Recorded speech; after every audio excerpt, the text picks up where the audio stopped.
Bienvenue dans Smart Bourse, votre double dose quotidienne de marché en direct sur Bismart chaque jour à la mi-journée, 12h30, 13h et en fin d'après-midi, la grande édition pendant une heure à partir de 17h, rediffusée à 20h sur Bismart TV, émission que vous retrouvez chaque jour en replay sur bismart.fr et en podcast sur l'ensemble de vos plateformes. Au sommaire de cette édition de la mi-journée, la nouvelle du jour concernant le secteur bancaire européen, c'est le retour aux commandes de l'ancien directeur général d'UBS, Sergio Ermotti, qui revient donc à la demande des actionnaires d'UBS pour gérer évidemment l'intégration et la restructuration de Crédit Suisse. Un retour surprise donc pour Sergio Ermotti qui a pendant 9 ans jusqu'en 2020 piloté la banque suisse UBS et qui revient donc aux manettes pour cette phase de transition, restructuration qui sera évidemment une page importante de l'histoire bancaire suisse après la résolution du cas Crédit Suisse il y a un peu plus d'une semaine maintenant. Du côté des marchés, l'idée d'un retour au calme ou d'un apaisement relatif semble se confirmer aujourd'hui encore, mais évidemment les investisseurs restent prudents après l'intensité et la fréquence des incidents bancaires, financiers depuis le 10 mars dernier, d'autant que les référentiels de crise financière nous ramènent évidemment à des épisodes qui ont été extraordinaires dans l'histoire, à savoir la grande crise financière de 2008. On notera quand même au quasi-terme de ce mois de mars sur les marchés un certain nombre de changements, voire de ruptures dans les dynamiques de marché qu'on pouvait observer depuis le début de l'année, avec comme emblème, pourrait-on dire, la sous-performance des actions européennes par rapport aux actions américaines sur ce mois de mars, quand bien même c'est le secteur des banques régionales aux États-Unis qui a mis le feu aux poudres au courant des derniers jours. Les marchés américains ont plutôt mieux résisté que les marchés européens qui ont souffert du décrochage du secteur bancaire avec l'impact que ça a pu avoir sur des stratégies dites value. L'Europe qui sous-performe les États-Unis, c'est une première depuis le mois d'octobre 2022. Dans ce contexte, nous ferons le point, un état des lieux en cette fin de mois de mars avec nos invités en plateau et évoquer également quelques pistes de réflexion pour faire évoluer peut-être les stratégies d'investissement pour le futur.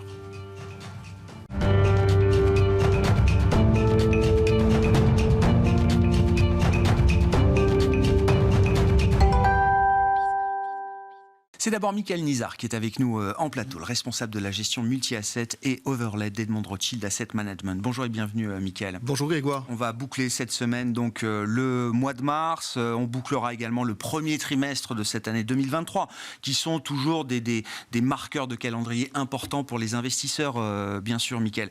Je le disais en introduction, le mois de mars a marqué un certain nombre de changements, voire de ruptures en termes de dynamique de marché. Je citais la sous-performance des actions européennes par rapport aux actions américaines. Ce qu'il faut peut-être avoir en tête au-delà de ça, c'est même le retour de l'obligataire en termes de performance positive sur ce mois de mars par rapport à des marchés actions qui avaient enregistré de belles performances en janvier, en février également, qui ont plutôt marqué le pas, même si les performances sur les marchés actions restent contenues. On baisse de 3 à 4% peut-être sur les actions européennes au terme de ce mois de mars. Quel état des lieux vous dressez et qu'est-ce qui a changé dans la logique de marché ces derniers jours ? Eh bien, je dirais, en fait, il y a une formule qui est assez simple. Ce qui a vraiment changé, c'est qu'en fait, on paye ce que j'appellerais the legacy of the lag. On paye l'héritage du passé. Le passé, c'est qu'en fait, on a un signal sur le mois de mars assez fort sur le fait que finalement, les hausses de taux en 2022 ont été si brutales, si importantes dans un temps si court, qu'on commence en fait à voir des craquements, à la fois sur le monde liquide ou monde réel, mais aussi en fait dans l'économie et notamment sur ce qu'on a vu dans les banques. Donc là-dessus, on a tendance en fait à distinguer trois facteurs importants pour justement commencer à réfléchir aux stratégies d'investissement des prochains trimestres. Il y a un risque de liquidité qu'on distingue d'un risque de solvabilité et d'un risque, cette fois, lié à la profitabilité des banques et des entreprises. Si je reviens justement sur le mois de mars, le risque de liquidité, pour l'instant, les tensions sont relativement bien contenues. Il n'y a pas de panique, parce qu'effectivement, il y a des mesures d'urgence, les autorités sont effectivement beaucoup appris du passé, et donc il y a un chiffre par rapport donc à toute la panique qu'on aurait pu avoir sur les transferts des dépôts vers les grandes banques ou vers les fonds mutuels, les fonds monétaires. Globalement, ça représente, notamment sur la dernière semaine, 500 milliards sur 18 trillions de dollars, c'est-à-dire 0,3%. Donc c'est la raison pour laquelle je disais, en fait, les tensions pour l'instant sont très contenues, parce que les autorités sont là pour mettre en place des mesures d'urgence sur des fenêtres de liquidité ou des fenêtres de liquidité à plus long terme, en tout cas à 1 an.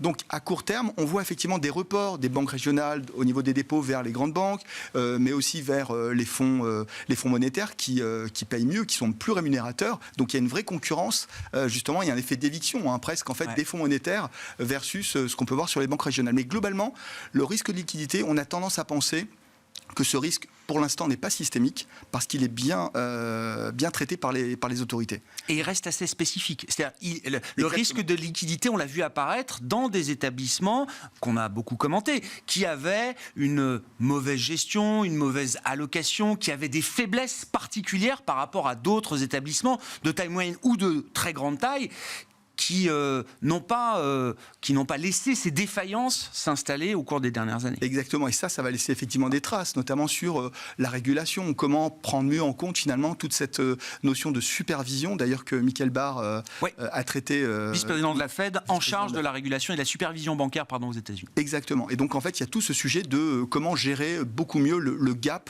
de duration entre finalement des liabilities, donc des engagements et l'actif. Donc, du coup, ça nous amène en fait au deuxième sujet, le risque de solvabilité. Va-t-on avoir finalement une propagation de ce risque de passif vers un risque de l'actif ? Pour l'instant, alors c'est vrai qu'on voit que ça peut laisser des traces et donc une certaine défiance avec des dépôts qui commencent à quitter finalement certaines banques les plus vulnérables, et donc c'est un sujet du passif. Mais de là à penser qu'en fait ça peut devenir un sujet de l'actif, c'est encore trop tôt pour vraiment le mettre en avant, mais c'est un sujet qui sera traité par les marchés. Mais pour l'instant, c'est vrai que la stabilité financière est quand même n'est pas rompue, parce que justement les banques centrales pour l'instant ont fait le nécessaire. Ceci dit, il y a quand même des traces, c'est-à-dire toujours dans ce sujet solvabilité, les dettes hybrides subordonnées, notamment celles en Suisse, les fameuses AT1, AT1, Coco Bonds. Exactement. L'amortissement total de ces dettes, en fait, suite au sujet finalement du sauvetage de Crédit Suisse, va laisser quand même un précédent. Et donc, il faudra vraiment que les autorités européennes, britanniques, rappellent finalement, dans leur juridiction, finalement, tout le bien fondé de la régulation qui a été mise en place sur les 10 dernières années et qui avait jusqu'à présent très très bien fonctionné. Donc il y a un sujet finalement de réinjecter de la confiance, notamment sur ce sujet de solvabilité, parce qu'on le voit, d'ailleurs, ça m'amène au troisième point, la profitabilité. Ouais. On a effectivement, quand on voit finalement l'écart entre les taux de dépôt et puis finalement ce qui est payé par les banques, on voit globalement que les dividendes, notamment dans les banques, ont commencé à fortement baisser. Donc lié certainement à la liquidité, mais malgré tout, à moyen terme, la profitabilité dans le système financier, mais le système aussi au niveau des entreprises, quand vous voyez finalement les marges des entreprises, elles vont commencer en fait à se détériorer tout doucement, avec finalement une désinflation qui se met en place et donc un pricing power qui va gentiment baisser. Et donc avec des coûts de matières premières qui restent quand même assez élevés. Donc il va y avoir un sujet de profitabilité que le marché a déjà commencé à se saisir, puisqu'en fait on le voit sur les actions européennes qui avaient bien surperformé, on commence à voir finalement une orientation moins positive que celle qu'on avait pu voir sur les derniers trimestres. À quelle vitesse cette question de profitabilité peut-elle se poser réellement ? Le marché est déjà dans l'anticipation de ces interrogations. Est-ce que ça peut aller très très vite ? Est-ce qu'on peut retrouver les tensions dans le système bancaire qu'on a pu observer au cours du mois de mars dans des résultats qui seraient les résultats peut-être pas du premier trimestre, mais du deuxième trimestre de cette année 2023, Michael ? La réponse, elle est inévitablement oui. C'est-à-dire que le sujet, il est pour la prochaine saison de résultats. C'est pas pour dans un an, quoi. C'est pas pour dans un an. C'est-à-dire que on a eu, en fait, on a un acquis de croissance au niveau de la capacité bénéficiaire des entreprises qui est telle, je vous donne un chiffre, plus 17% de croissance des résultats l'année dernière pour les entreprises européennes, donc un cru vraiment fabuleux. Mais effectivement, on le sait bien, même si la réouverture de la Chine est là, l'Europe est quand même tirée aussi par toute la partie exportation vers les États-Unis. Et donc, s'il y a une récession, on ne fera pas l'économie d'avoir aussi une récession des profits. Aux US, mais aussi en Europe. Et donc, tout le sujet de la marge et de l'action sur les prix des entreprises va commencer à baisser. Et donc, on va commencer à le retrouver dans les résultats d'exploitation du deuxième, troisième trimestre. Donc, ça va être un vrai sujet pour les analystes et aussi pour les investisseurs. Qu'est-ce que cette situation et cette fréquence d'événements observés au cours du mois de mars change du point de vue des banques centrales, ou plus précisément dans l'anticipation que les investisseurs ont de l'action des banques centrales, Mickaël? Alors c'est assez intéressant parce que finalement c'est là où on revient à ce qu'on disait tout à l'heure, c'est-à-dire que les banques centrales ont énormément appris finalement suite à 2008 finalement l'immédiateté et la soudaineté des chocs qui peuvent survenir. La vitesse de réaction est importante. Et donc la vitesse de réaction est très importante. On l'a vu en Suisse, on l'a vu aussi notamment aux États-Unis. Et en fait ce qu'on voit, et on est assez en ligne, nous investisseurs chez Edmond Rothschild Asset Management, avec cette doctrine qui consiste à dire finalement, les deux événements sont plutôt disjoints, c'est-à-dire l'un sur la liquidité qui doit être traité à part entière de manière appropriée avec des mesures propres, du sujet taux d'intérêt, politique monétaire des banques centrales. Les banques centrales sont en train de suivre cette feuille de route tant que, bien sûr, la stabilité financière n'est pas trop remise en question. Il y a quand même des limites, il y a des effets de bord. Mais globalement, on croit quand même que pour réinstaurer justement de la confiance, il faut qu'on ait des banques centrales une bonne liquidité, mais en même temps un pivot qui soit de plus en plus lisible. Donc aujourd'hui, on va vers une optionnalité des banques centrales qui n'était pas le cas il y a quelques mois. Et ce qui fait qu'en fait aujourd'hui, la volatilité qu'on voit sur le monde réel ou sur les actifs liquides commence à toucher, mais positivement, le marché obligataire. Et ça revient sur votre sujet, sur le bon mois de mars qu'on a eu, notamment sur les obligations. On commence à retrouver de la corrélation vertueuse entre la compensation des effets négatifs du crédit ou des actions versus ce qu'on voit sur les obligations. Qu'est-ce que ça a changé dans la logique d'investissement et dans les portefeuilles qu'on peut piloter chez Edmond Rothschild Asset Management, Mickaël? Déjà, est-ce qu'en termes d'exposition globale au risque, est-ce qu'on a franchi une marche à la baisse particulièrement, ou est-ce qu'on reste dans un univers d'opportunités, tel qu'on le décrivait il y a encore à peine quelques semaines? Les deux, mon capitaine. C'est-à-dire que les opportunités, on va continuer à en avoir. Il faudra les saisir en tant qu'allocataire, surtout quand on fait du multi-asset. Mais par contre, en termes de prudence, on l'a réaffirmé. Donc, c'est-à-dire que toute cette thématique de The Legacy of the Lag, c'est-à-dire qu'à un moment donné, on savait qu'on allait devoir payer finalement l'héritage de ces dernières hausses de taux très très fortes. À un moment, on a cru que l'histoire était différente, Mickaël. Alors, à un moment, on a cru qu'on n'aurait pas ce phénomène de craquement. Ça faisait 12 mois que la Fed montait les taux avec une vitesse incroyable et foudroyante, comme vous l'avez dit.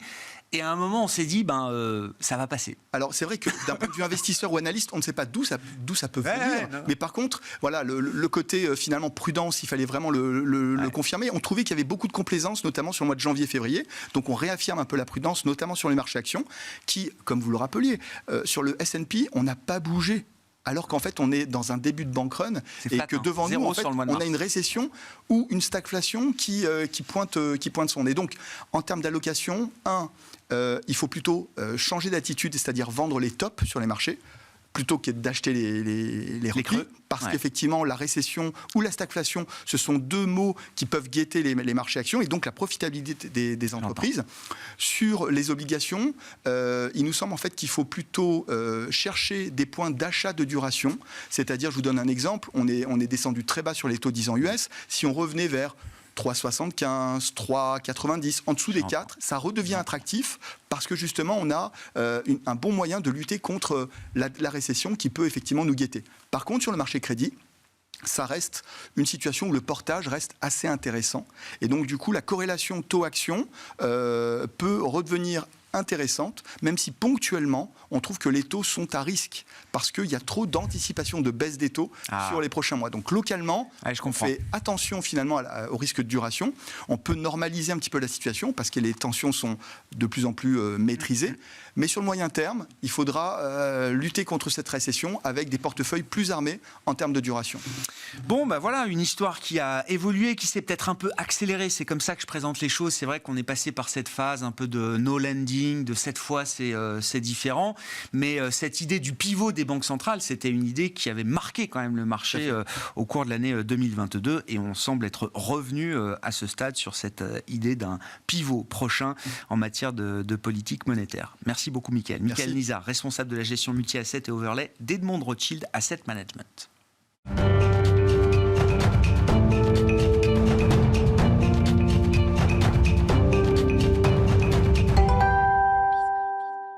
Reprenons quelques éléments pour toujours mettre en perspective l'enchaînement d'événements qu'on a pu connaître au mois de mars, notamment sur le front des banques régionales américaines ou de quelques acteurs spécifiques en Europe, dans le secteur bancaire, bien sûr. François Jubin est à nos côtés également en plateau pour cette demi-heure d'émission. Bonjour François.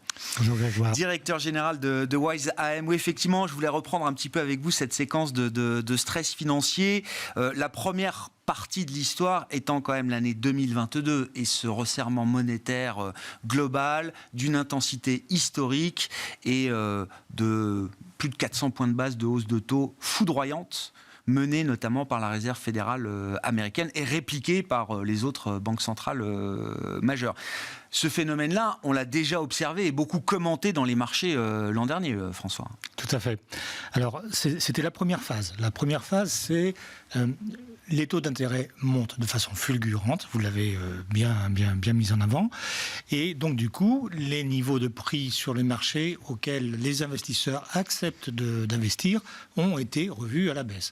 Donc on sait que les obligations ont perdu 13%, que le Nasdaq a perdu 33%, et puis il y a d'autres secteurs qui ont été un peu moins touchés, mais voilà, donc on a eu un grand reset, c'était l'expression que nous avions, que vous m'aviez soufflé à cette grand époque. Repricing. Un grand repricing. Donc ça, c'est sur les prix auxquels les marchés sont prêts à investir. Et puis il y a la deuxième partie, mais finalement, l'argent, c'est une matière première et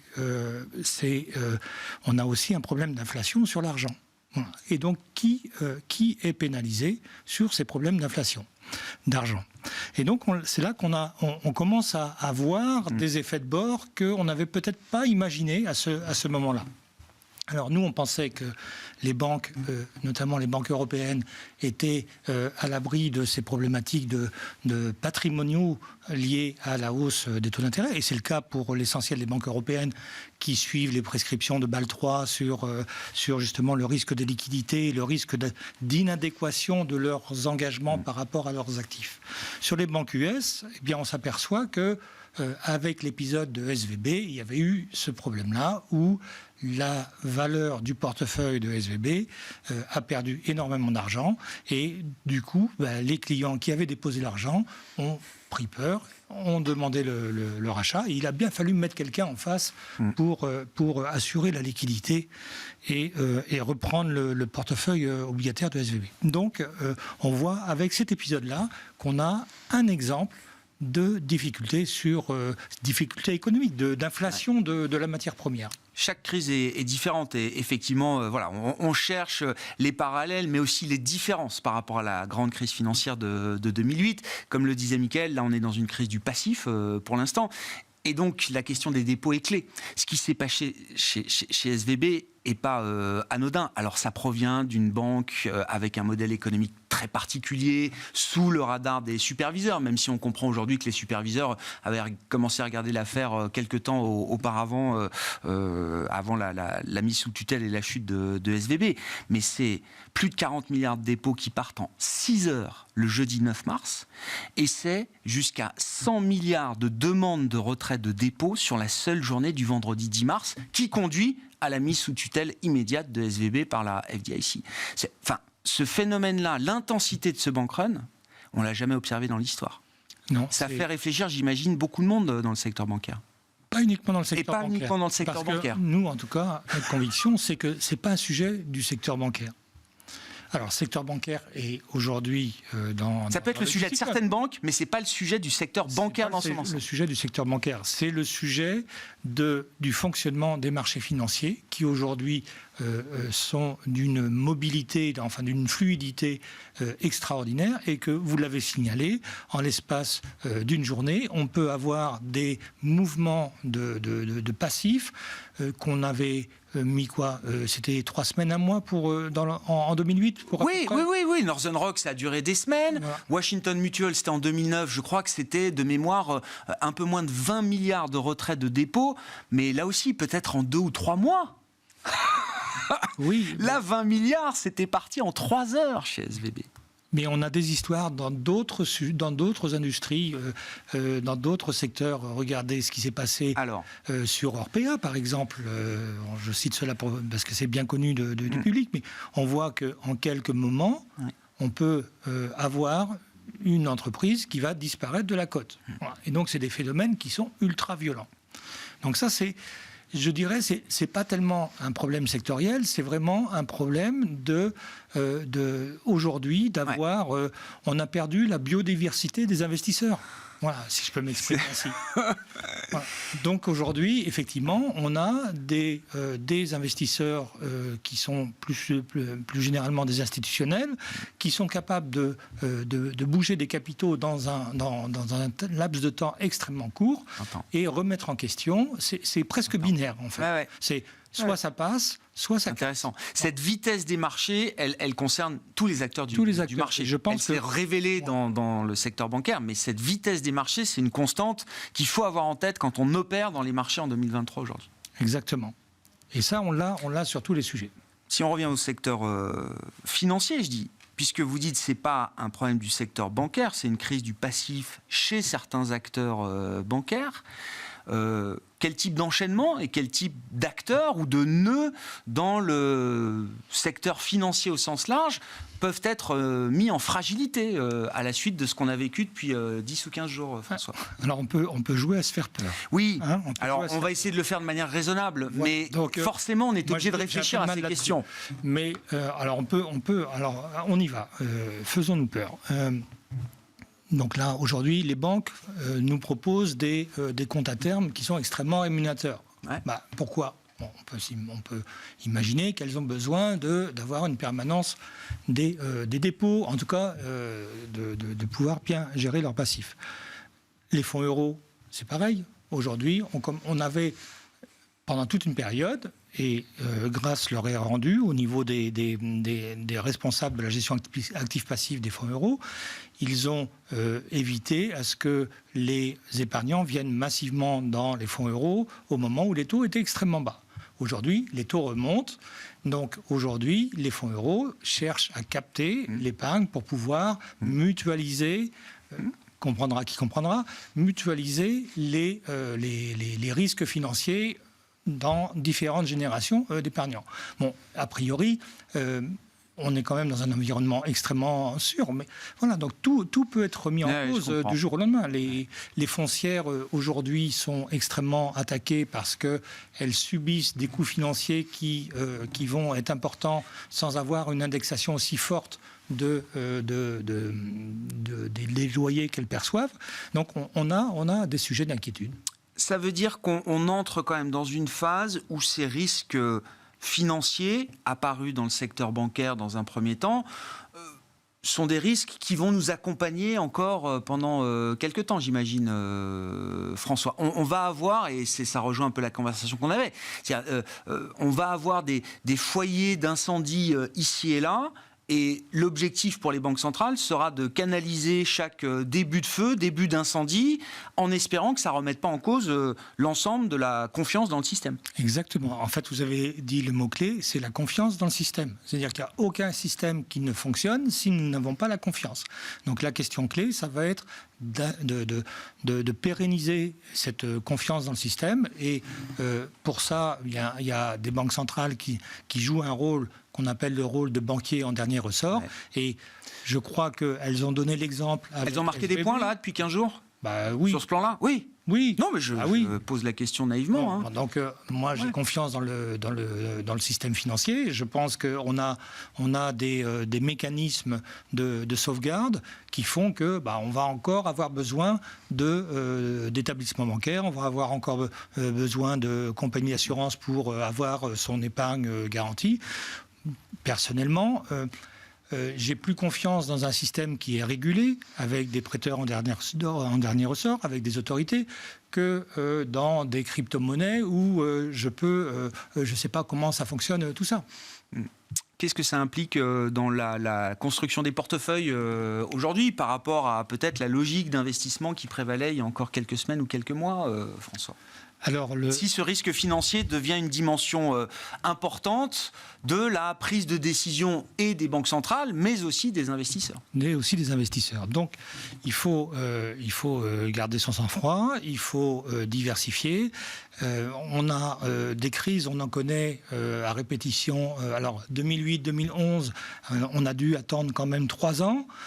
Après 2011, maintenant, 2015, c'est 3 mois le temps d'attente entre deux crises. 2018, 2020, tout s'accélère, et on est encore vivant, et les choses se passent plutôt bien. Qu'est-ce qu'on peut faire ? Il y a quand même une chose qui a matériellement changé, c'est le niveau de rendement qu'on peut avoir sur des obligations. Bon, ça c'est une première chose. Donc ça veut dire que, comme vous l'avez signalé tout à l'heure, on a en fait un effet de balancier entre les risques crédits et les risques sur les taux d'intérêt. Donc on a ce qu'on appelle une corrélation, on a retrouvé une corrélation négative. Donc tout ça, ça nous permet de diversifier. Quand on gagne d'un côté, c'est moins bien de l'autre et vice-versa. Et donc tout ça, ça permet de traverser les périodes. Donc il faut continuer à diversifier. Les obligations vont retrouver de l'attrait. En tout cas, nous, c'est comme ça qu'on envisage les allocations d'actifs. Et puis, concernant les parties un peu plus risquées quand même, eh bien, on trouve que, d'abord, nous, on est toujours adeptes de la diversification des risques économiques. Et donc, les risques économiques, il faut les diversifier entre l'Europe, les États-Unis et puis la Chine, en tout cas l'Asie, qui est également une zone économique extrêmement importante. Alors on peut le faire directement en investir dans ces endroits-là, mais on peut aussi sélectionner des entreprises qui sont exposées à cette zone. LVMH n'a pas été exposé, à ce que je sache, à la crise bancaire. Donc cette diversification, elle est importante. Et puis on a quand même des niveaux de valorisation aujourd'hui qui sont extrêmement corrects, compte tenu des incertitudes ambiantes. Mais c'est dans une logique d'allocation, c'est avant tout un moment taux et crédit, plus qu'action. Parce que c'était la question quand même, après le démarrage en trombe des actions, notamment sur le mois de janvier et poursuivi en février pour les actions européennes, on se demandait quand même si c'était pas quand même un moment action ou un momentum action très puissant. Évidemment, on fera les comptes à la fin de l'année 2023, mais le mois de mars ramène quand même sur le devant de la scène l'idée que oui, taux et crédit, c'est déjà pas mal. C'est déjà pas mal. Ça va quand même inscrire. Prenez le cas du haut rendement, donc les obligations les plus spéculatives. Ouais. Aujourd'hui, on arrive à des taux de rendement qui sont de l'ordre de 8%. 8%, c'est quand même, ça laisse quand même un peu de marge pour couvrir les risques. Si on a 8% sur les obligations crédit, c'est parce que derrière, eh bien, on a également des marchés actions qui ne sont pas très chers. On paye 12 fois les résultats, 12-13 fois les résultats en moyenne. Sur le secteur bancaire, c'est un peu moins. Sur l'automobile, un peu moins. Sur du luxe, c'est un peu plus. Voilà. Ouais. Oui, il y a quelques secteurs quand même qui tirent vers le bas la valorisation des marchés actions. Les banques, notamment avec le de-rating qu'on a pu connaître ces dernières semaines. D'où une protection... qui était une protection qu'on appelle, qui est la valeur fondamentale qui est associée à ces investissements. Merci beaucoup François, merci d'avoir été avec nous en plateau pour cet éclairage sur la situation du moment sur les marchés au terme de ce mois de mars 2023, quasi-terme de ce mois de mars 2023, qui change un petit peu la donne évidemment pour les investisseurs. François Jubin, le directeur général de WiseAM, qui était avec nous en plateau pour cette édition Smart Bourse de la mi-journée. On se retrouve à 17h en direct sur Bismart.